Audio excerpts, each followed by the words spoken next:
Hey guys, Dave with Hydrographics here. Hey, today we're going to dip a scope. I'll give you the breakdown of how I've got this set up for rolling it. I've got, I pour the white mask in. I get it at any craft store, Michael's, Holly Hobby, $11 to $14, probably cheaper at Amazon if you can find it there. I pour it in, and I don't heat mine up. Some guys do. They just put a little heat over it. The only reason I don't is because there's gases in here, and you affect the seal and that lens. You've just taken the waterproofing out of your customer's scope, okay? To me, just pouring it in there, letting it dry, maybe a little air over the top of it to kind of enhance it a little bit. Over the convex of it, of course it dries faster because it's thinner. And then what I do is I just put a little hot glue on a PVC pipe after it's all dry, and then just stick that to it. Okay, both sides are the same. Now I've got some Highlander reduced here. This particular scope set like this, so I've got my windage, my elevation off to the right and the top. Make sure you know where that is. My seam's going to be, of course, right here on the bottom. What I do, this particular pattern's got a repeat pattern of 6 inches. Just so happens my scope is about 6 inches around.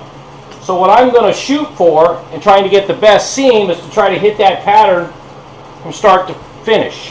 The colors will blend a little easier. You're never going to see it, it's on the bottom of the scope, but still, you know, you try to strive for perfection. So what you can do is, if you don't have a pattern that has that on it, I always measure it up and roll it across or something to find out where it's going to start and stop. And that tells me when I'm dipping it if I need to speed up my roll or if I need to slow it down. Okay, if there's a certain measurement you're trying to hit and you don't want that film to stretch, then there is a certain parameter you must follow. Okay, so let's say I wanted to hit these 3 light marks and then hit these 3 light marks.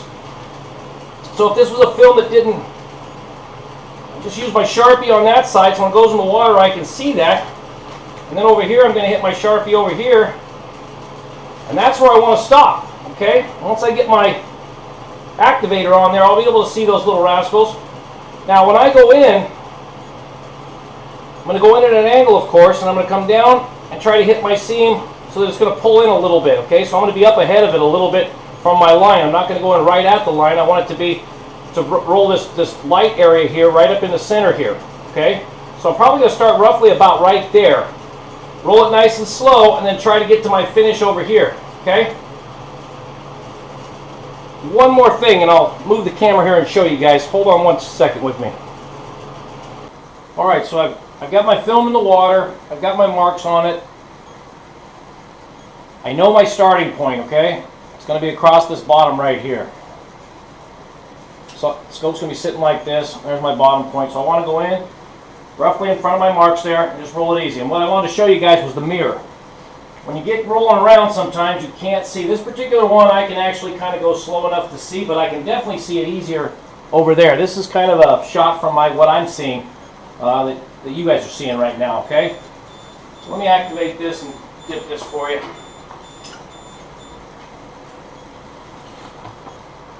I don't have my fan on, but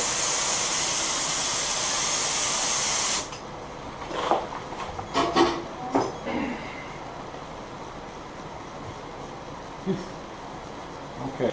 Okay.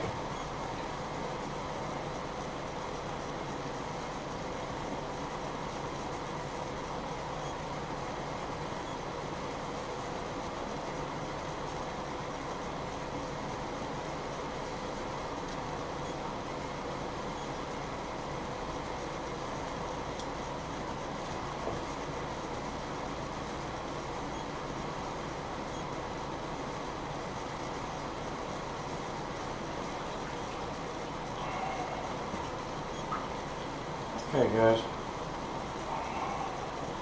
There's the seam right there. That, of course, is right on the bottom of it.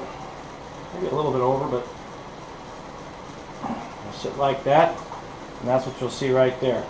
As you can see, I got a little shot when I was dipping. I was watching it down here, but I could just lift my head up a little bit and see what was going on the other side of it with the mirror. Hope it helps, guys. Stick this in the rinse tank here. Anyway, guys, let me show you what. There's my rinse station over there. You can see, I'll bring the camera over there. How the PVC just sits in the receiver right there. So I don't have to lay it down on anything. It's standing up, can rinse all at once, and everything's cool. Alright guys, so again, the mirror, I've got a dipping arm, so it was easy to mount something back there. It rolls back and forth. Anyway, be very careful, okay? Go down to a glass store. They've got all kinds of glass places that are, most of the time, they just throw them in the dumpster.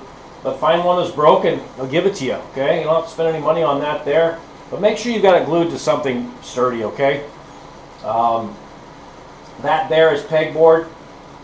I've got it glued with 2 strips of 3M double sticky on that there. You've got the piece of wood in front of it to keep it from rocking. I don't know too many things I'm going to be able to use it for. I do think it's kind of for big objects, big quad parts and things like that where you can't see over when you're dipping. I think it's very beneficial. Little parts like this here, not so much. Anyway, this is Dave with Tsunami Hydrographics. I hope this video helped, showed you a little bit about rolling, marking the back side of your film. It doesn't show up on your print if it's on the back side. The way I've secured the lenses so you don't have to mask them all out, you just use the liquid mask and then glue some PVC to it. You've got 2 handles on the end of it. Make sure when you cut your film you got enough room in between your handles so you've got full movement there. Don't try to be too chintzy with your film, okay? Dave with Tsunami Hydrographics, we're out.